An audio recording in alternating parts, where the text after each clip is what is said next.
High hold lock అక్కడ ఇంకా కదలడానికి టైం కూడా లేకుండా అక్కడ ఏమాత్రం రైడర్ కి ఇప్పటివరకు 11 ట్యాకిల్ పాయింట్స్ పునేరి పల్టన్.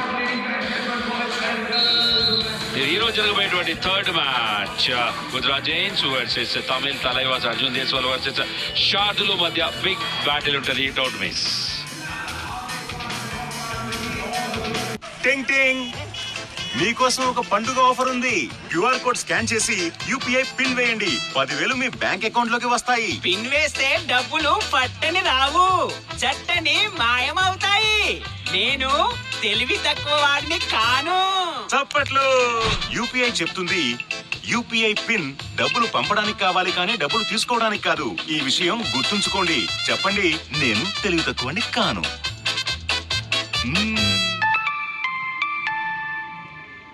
వెళ్ళండి, మీరు కూడా ఎవరైనా టెస్ట్ చేయండి. దండాలు విక్కీ అన్న. ఈ లూజ్ స్టైల్స్, చెడ్డ ఫినిష్, పైగా రోజంతా వీటి లోడలోడా. గమ్మునుండడానికి ఏం కావాలి? వైట్ సిమెంట్ అడ్వాంటేజ్ కావాలి. ప్రవేశపెడుతున్న బిర్లా వైట్ టైల్ స్టిక్స్, నవతరం టైల్ అడెసివ్స్. వీటిలో ఉన్న ఈ బిర్లా వైట్ వారి వైట్ సిమెంట్ అడ్వాంటేజ్ తో పాటు జర్మన్ పాలిమర్ సాటిలేని పట్టు. ఫినిష్ గొప్పది, పట్టు గట్టిది. అరే ఏంటిది? Red Bull, it gives you wings. వింగ్సా? అయితే ఇంకా పాకే అవసరం లేదు. ట్రై చేసి చూడు. ఈ వింగ్స్ వస్తా అనుకోవడం కదలేనా ఉండాలి, లేదా నేను తప్పు చేసి ఉండాలి. ఓయ్ పద, బస్ వచ్చేసింది. అరే, ఇందులో ఊపిరాడే సందు కూడా లేదు. లైఫ్ ఎప్పుడు టూ మచ్ గా అవుతుందో. కెఫే స్టైల్ కోల్డ్ కాఫీ తీసుకోండి. బయట మజా చేసుకుందాం.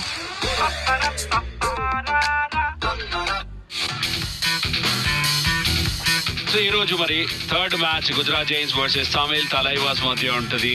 అర్జున్ దేశ్వాల్ అండ్ షాదుల్ ఇద్దరికి కూడా చాలా చాలా ఇంపార్టెంట్ మ్యాచ్ ఉంటుంది. ప్లేన్స్ లోకి వెళ్ళాలి అంటే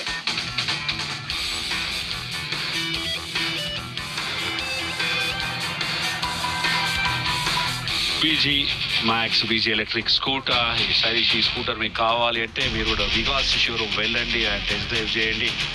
ఒక మరి కూపన్ నింపండి. ఆ లక్కీ డ్రాలో పాల్గొంటే కనుక గెలుచుకునే అవకాశం ఉంటుంది. సో వామప్ లో చూస్తే కనుక అక్కడ చూడొచ్చు గుజరాత్ జైన్స్ చూస్తే మరి వాళ్ళకి మ్యాచ్ కంపల్సరీ విన్ ఉండాలి. అండ్ ఓవైపు తమిళ్ తలైవాస్కి వాళ్ళకి విజయం అన్నది చాలా చాలా అవసరం. ఎందుకంటే ప్లేయిన్స్ లో ఉండాలి అంటే ఆ 5, 6, 7, 8 స్పాట్స్ లో ఉండాలి.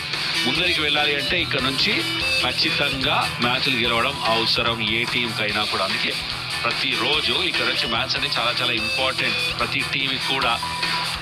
అండ్ రేడ్ ప్రాక్టీస్ చేస్తున్నాడు అక్కడ షాదులు. పీస్ వైజ్ చూస్తే మొదటి 10 నిమిషాలు పునేరి, ఆ తర్వాత 10 నిమిషాల్లో జేబీపీ కంబ్యాక్ చేశారు. ఆ తర్వాత 10 నిమిషాల్లో మాత్రం పునేరి మళ్ళీ డామినేషన్ కనబడిచారు. సెకండ్ హాఫ్ లో మన ఆల్అౌట్ పాయింట్స్ తీసుకోవడం జరిగింది. టోటల్ గా 3 times ఆల్అౌట్ చేశారు జైపూర్ పింక్ ప్యాంథర్స్ ని. ఏమైనా కంబ్యాక్ చేస్తారా ఈ చివరి 10 నిమిషాల్లో జైపూర్ పింక్ ప్యాంథర్స్? ఎందుకంటే టైం తక్కువ ఉంది, లీడ్ ఎక్కువ ఉంది. నాట్ ఈజీ 14 పాయింట్ల మార్జిన్ తగ్గించడం అనేది, అది కూడా అగెనెస్ట్ పునేరి లాంటి స్ట్రాంగ్ టీం తోటి. సబ్స్టిట్యూషన్ జరిగింది, మోహిత్ గోయత్ యాడ్ అవ్వడం జరిగింది. చివరిలో తీసుకొస్తున్నారు లాస్ట్ మ్యాచెస్ లో, లాస్ట్ మినిట్స్ లో తీసుకురావడం, తన మ్యాచ్లు గెలిపించడం, ఇవన్నీ జరుగుతూ వస్తున్నాయి. ఇక్కడ చూస్తే కనుక బెంచ్ స్ట్రెంత్ ఎంత స్ట్రాంగ్ ఉందో అర్థమవుతుంది పునేరి పల్టన్ది. అస్లాం సబ్స్టిట్యూట్ అయ్యి అక్కడ మోహిత్ గోయత్ వస్తున్నాడు అంటే దీన్ని బట్టి ఆ టీం ఎంత స్ట్రాంగ్ ఉందో అర్థం చేసుకోవచ్చు. అండ్ ఫైనల్ మినిట్స్ లో వచ్చి ఆ పాయింట్స్ కూడా స్కోర్ చేయడం అనేది it's not easy. Fully warmed up ఉండాలి, గేమ్ సిచ్యువేషన్ అర్థం చేసుకోవాలి, ఎక్స్పీరియన్స్ ఉండాలి, అదంతా కూడా ఉంది మోహిత్ గోయత్ కి. అండ్ ఇక్కడ ఆలి సమాధి మరోసారి రైడర్ గా ఈసారి క్విక్ గా రైడ్ చేస్తున్నాడు. తను చెయ్యాలి కూడా, పాయింట్స్ రావాలి. ఫస్ట్ హాఫ్ అంతా తన డామినేషన్ చూసాం, దాని తర్వాత మళ్ళీ తిరిగి ఆపేశారు. ఇక్కడ Puneri Paltan defence hats off చెప్పాల్సిందే. టాకిల్ పాయింట్, లీడ్ పెరిగింది దీంతో. ఇంకా చూడొచ్చు అక్కడ చేసిన తర్వాత డుక్కీ చేసే ప్రయత్నం చేశాడు, బట్ అక్కడ చైన్ ఏదైతే ఉందో అది ఆపేసింది. మూమెంట్ బ్రేక్ చేశారు అక్కడ జైపూర్ పింక్ ప్యాంథర్స్. కాన్ఫిడెన్స్ మళ్ళీ తిరిగి రీగెయిన్ చేసుకోవాలి. 6 మెంబర్స్ బోనస్ కి ఛాన్స్ ఉంటుంది.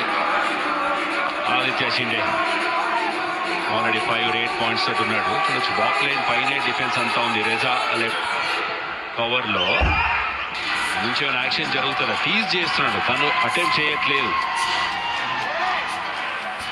ఇక్కడ జేపీపీ డిఫెన్స్ పాయింట్స్ చూస్తే జస్ట్ 5 పాయింట్స్, ఇటువైపు చూస్తే 10 points to Puneri Paltan defence tackle points.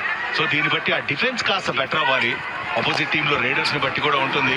And ఇక్కడ మరొక point Puneri Paltan tackle points పైన పాయింట్ సాధిస్తున్నారు. రైడర్స్ అటు వెళ్తున్నారు కానీ మళ్ళీ తిరిగి రావట్లేదు అంత ఈజీగా. ఎప్పుడైతే కిక్ జరిగిందో ఇమీడియట్ గా రావడం, బ్లాక్ చేయడం, ఆ తర్వాత సపోర్ట్ రావడం అన్ని క్షణాల్లో జరిగిపోతున్నాయి. సైరన్ మోగింది. అన్సార్టెడ్ 2 ఇల్లు కట్టే అవకాశం ఒకసారి వస్తే అలా పాయింట్ సాధించే అవకాశం ఇక్కడ రేడర్ మోహిత్ గోయత్ దగ్గర. 5 మెంబర్స్ లో డీప్ అటాక్ జరిగింది. మొమెంటం కోల్పోయాడు, స్కిడ్ అవ్వడం ఆయన కలిసి వచ్చింది జైపూర్ పింక్ ప్యాంథర్స్ నుంచి. చాలా సేపటి తర్వాత ఒక tackle success.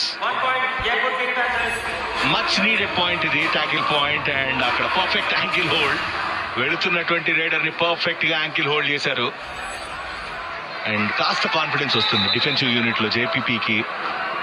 Jaipur pink Panthers comeback చేయాలంటే వాళ్ళ డిఫెన్స్ బెటర్ అవ్వాల్సిందే, కానీ అక్కడ స్కోర్ డిఫరెన్స్ కూడా చాలా ఎక్కువ ఉంది. 1 పాయింట్ ఈచ్. మళ్ళీ ఇక్కడ ఒక దెబ్బ. 1 పాయింట్ ఈచ్ ఇచ్చారు. అండ్ ఒక డిఫెండర్ అవుట్ ఆఫ్ బాన్స్ అన్నారు. దాంతో రైడర్ అవుట్ అవుతాడు. బట్ ఇంకో రివైవల్ వస్తుంది అక్కడ కూడా. అలీ సమాధి 6 మెంబర్స్ ఉన్నారు. బోనస్ కి ఛాన్స్ ఉంటుంది. ఇంతకు ముందే ట్యాకిల్ అవ్వబడ్డాడు. స్టిల్ మళ్ళీ అదే స్కిల్ ట్రై చేస్తుంటాడు. స్ట్రాంగ్ ఫుట్ వర్క్ ఉంది తన దగ్గర. బోనస్ అటెంప్ట్ జరిగింది. Bonus point Jaipur pink Panthers. Ali